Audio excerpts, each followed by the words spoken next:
ป่ามาเด่นมาเก็บพักนี่พักที่ฉันก็มีอะไรนี่จ้ะแล้วถามเนาะพักแปะนั่นพักอันกันใช่สิว่าเนี่ยเอาในนี่เราไปปลูกพี่น้อง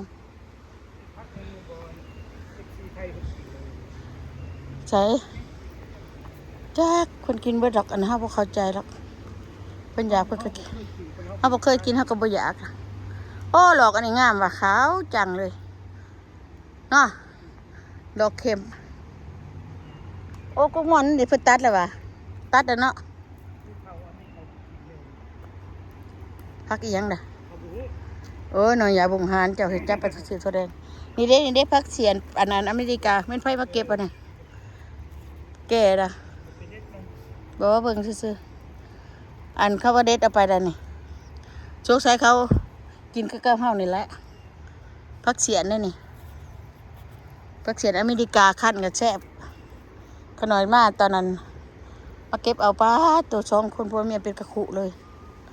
เก็บไปคั่นสมมีทางเข้ามาเล่นมาขี่รถถีบอันนี้นะทางมาขี่รถถีบแถวนี้เนาะตู่เนาะโอ้ต้นวันนี้เขาจะตัดหอดดงหมอคนนั้นนี่พอสาวบุลงไปเบิ่งพักก่อนนี่มีประจักอันนี้เบิ่งพักคมบ่มีวะอยากให้ไปโชว์เขาเจ้าเห็นคือกันวันทั้งเฮาก็มีการพักขี้ขู่ก็มีนั่นนี่นะเอาตู่เนาะมาหวานกระเทียมมาหวานบ่เกิดเนาะน้ำท่วมเรียกกระเทียมน้อยใช่ยังน้อยอยู่เลยใช่ตัวใดมึงมนฮะบ่แม่นได้พ่อสาวบ่แม่นได้คิดให้ดมบ่แม่นเขาเคยบอกว่าแม่นอยู่บ่แม่นฮะมันขิวอันนี้นะเฮ้ยมันแก่แล้วพักเสียนั่นนี่มันเป็นในเป็นหน่วยละยังมากกงอนนี่เขาเจ้าขาถิ่มมันเอาตัดถิ่มมันเนาะเขาบ่ได้เอารถถีบมันแดนนี่นะเท่า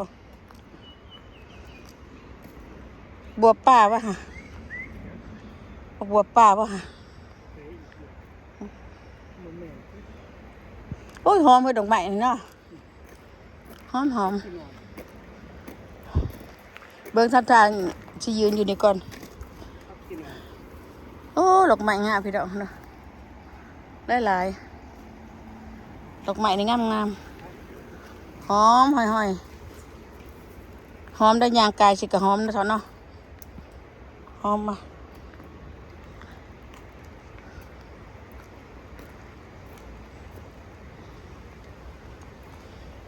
เด็กหน่อยข้ามมานี่เขาใช่เด็กไปลูกไปเบิ่ง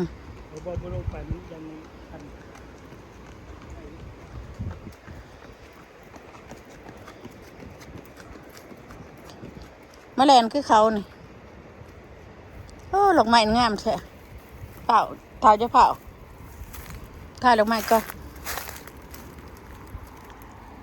นั่นไงลกดอกไม้นี่งามหลาย beautiful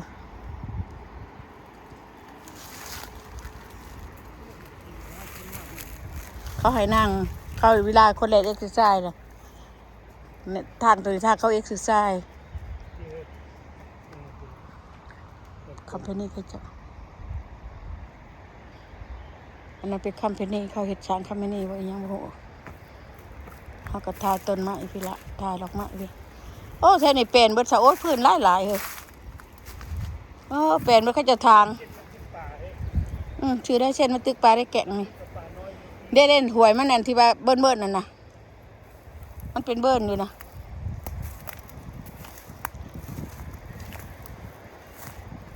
พักขี้ขู่ก็มีนะพี่ดอกนั่นนี่พักขี้ขู่หากผลไม้เก็บตัวมันยังอ่อนมันแก่อะไรเดี๋ยวนี้มันอยากหยาบตัวมันป่งใหม่ๆเนี่ยอ่อนนั่นแสบอยู่ต่ำหอมโอ้แม่เขาจะเสียดอ่างเก็บน้ำบ่พอเท่าอ่างเก็บน้ำแม่นนะเฮ็ดเป็นนี่ก็อ่างเก็บน้ำเนี่ยเขาวะนี่เมื่อยวะนิดหน่อย ไม่เหนื่อย เขาอยากลงไปหนามันหอนเอาไหนคือตันทางอันใหม่เท่าตันนะเนาะ พี่ลง ลงพี่บ่ลงไหลบ่ทางนี่นี่เด้แม่น้ำที่เขาเก็บ ลูก ไป ปลามีอะไร ปลามีหลายอยู่นี่โอ้จะปีใด5 ปีใด เฮ็ด น้ำเขื่อนก็จะเฮ็ดเขื่อนก็จะถ่ายไว้อยู่ก็จะเฮ็ดเขื่อนดดเฮ็ดเขื่อนนั่นนี่โอ้จะบ่ได้จังห้องเขาเนาะตอนเขาจะเฮ็ดเขื่อนก็จะถ่ายไว้มา นี่เขาเก็บเงินเฮาวานนั่นเขามาเฮ็ดกัวจนไป ขัวบนคนมาท่องเที่ยวบางเอ้าไม่เท่านี้ก็มาขี่รถอยู่ที่บ้านเท่าไปเบิ่งพักบ้านนั่นเบิ่งพักบ้านก่อนโอ้ยดอกไม้นี่งามใช่ปะถ่ายดอกไม้ก็เด้อ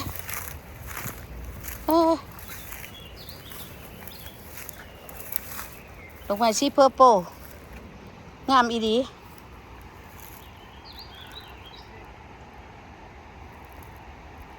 ดอกไม้สีเพอร์โปงามแท้งามบ่า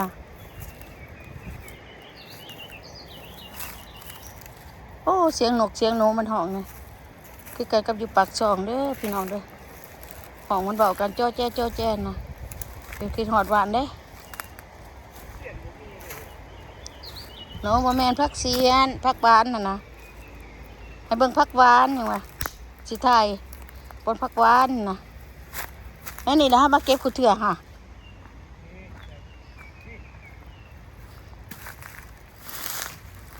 พักบานนั่นเดี๋ยวนี้เขาจะทางแล้วมันจังไดบุ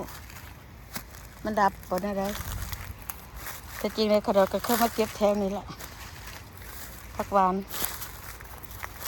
ของพักหวานป่า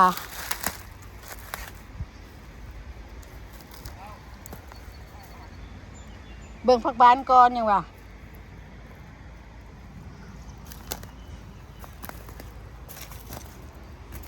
น้ำมันนี่เลยพวกคนมาเก็บพักบ้านนั่นนะ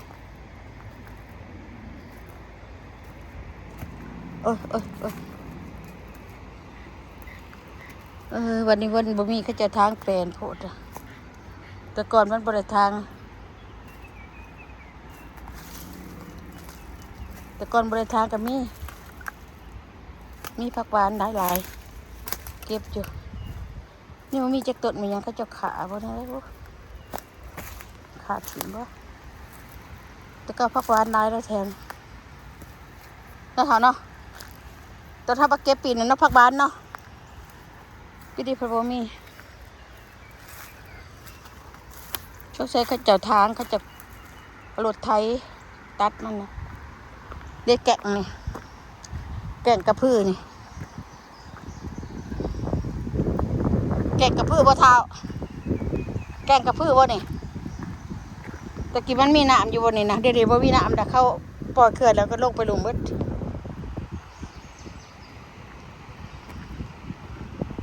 คนมาเด่นอยู่นี่นะมาท่องมาเที่ยวมาเด่นอาบน้ำเด็กหน่อยเขามาตรงเฮียนเด็กหน่อยผู้ใหญ่เด้ข่อยก็ยังมาเรื่อยมาเด่นน้ำมันเย็นมันคนน่ะจะไรมาแตะใส่กระดักกระโดดพี่น้อง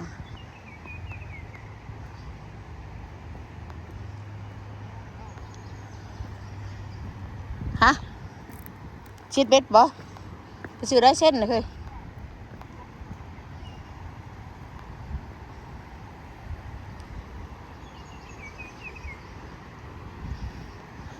เห็นหอยบ่เห็นปลาบ่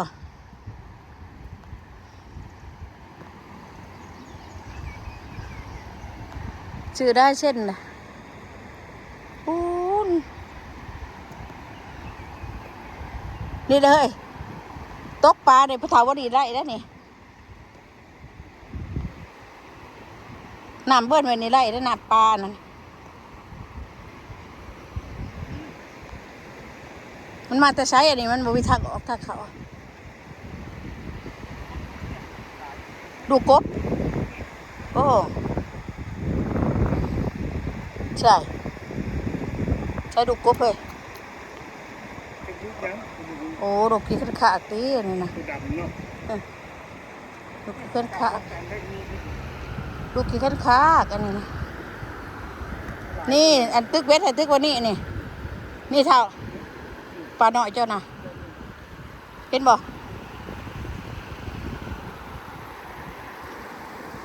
เบิ่งดูนี่นี่บ่ปลาหน่อยนี่นี่มันบ่เห็นดอกซับหนึ่งอันปลานี่ก็ได้ได้ตึกบ่นั่นได้หันดุมมันน่ะเนาะมันก็สิมีอยู่มันหักบ่เห็นโตมานี่นะตึกวันนี้สิได้นี่เป็ด เป็ดลายเนาะ มันเป็ดมากมันใจเงียบไปเลี้ยงเมียเลยเลี้ยงเข้าไป มันออกแล้วบ่ออกแล้วก็เฒ่ามาเอาอันปลาแขนนั่นนี่บ่บ่ได้เฮ้ยรุมได้แม่นบ่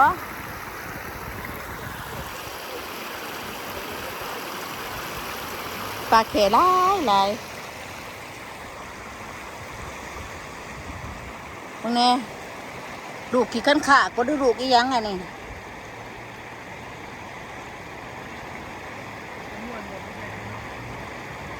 เปิดพี่น้องว่าลูกกบก็ดูลูกเขียดดิแต่ยังย่อยๆกันหลายลูกหัวเอาไปดูขี้ขันขากเนาะบางเงาจะคลองแน่พุ่นน่ะหลาย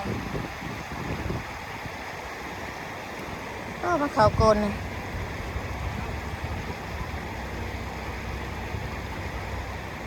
กบขี้ตัวเจ้าน่ะ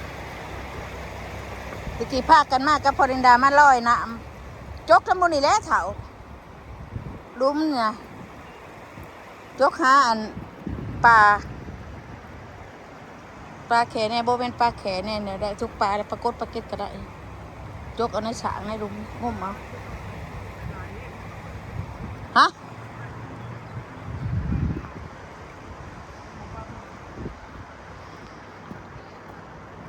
ปลาแต่เขายางไหวหลายตุนฮะโอ้มันทางเขาบนนี้เด้ ไอพี่น้องเบิ้งนี่ ปลาชิว มา โอ้ยเขาเตะไปบ่ได้นี่เขาเตะไปบ่ได้ปลาชิวอ้าวได้นี่ปลาชิวอ้าวได้นี่เนาะปลาชิวอ้าวแซ่บได้พี่น้องปลาชิวอ้าวมันเข้ามานี่แล้วก็เอาเราวิ่งโตแล้วก็มาไล่นี่เข้าบ่ได้มันนั่นดอกปลาชิวเขาจะบ่ได้กำหนดดอกปลาหน่อยนี่เอาเท่าใดก็ได้ปลาใหญ่ยังมีกำหนด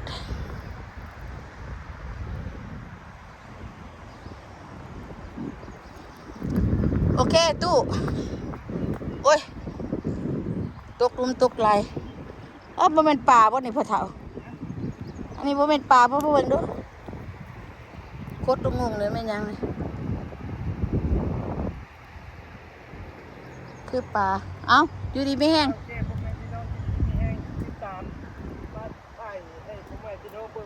มาเที่ยวหวยแดงมากได้เป็นไง สิมาอาบน้ำอยู่นี่ก็สิมาลอยน้ำก็ มาลอยรถตอมติ่มอยู่แถวนี้ เอาอยู่ดีไม่แห้ง อเมริกาเขามาลิ้นแถวนี้แหละโอเคเด้ออยู่ดีไม่แห้งเอาบาย บาย